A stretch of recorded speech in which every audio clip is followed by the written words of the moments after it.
justified. Yes, and here because in Pakistan it's not very easy for us to just be walking around the streets. So here you. There's Dr. Afridi still in a Pakistani prison with the Secretary of Defense here asking. We are willing to work with anyone against any forces which are a threat to peace and stability in Afghanistan. Okay, so I think this has to be a joint effort to determine who is a threat and who is not a threat, and then a joint effort, a partnership approach to determine how do we deal with those that are a threat and how do we bring in those which are not a threat. Using those words, who are the threats, who are the assets, who do we want to take forward, etc. A joint determination. So we just have to be careful as to what roles we assign to which governments. This role of us, them being a veritable arm, etc., all of that is not true.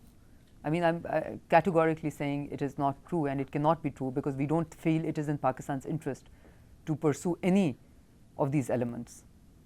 So once we do that, let me say on the what challenges is that presented, and I'm optimistic about the partnership that we can demonstrate. We have not demonstrated a very good partnership in the last few months, and what I'm saying is that I feel that in some ways the timing of my visit is very interesting because I think we are today at a turning point to be able to apply the lessons that we've learned in the last 18 months on how not to, what not to do, and some of the lessons on what to do, which will assist us to move forward. Could you cancel in North Waziristan?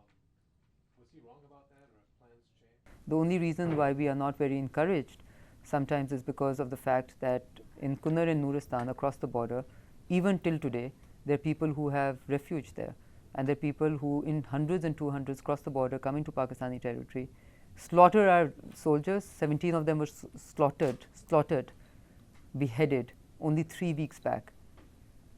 So we jump to no conclusions and say who's doing it and who's not doing it, but we only ask that better control be administered on the other side of the border so that the gains that we are able to achieve on this side are not lost to a lack of supervision, authority and care on the other side.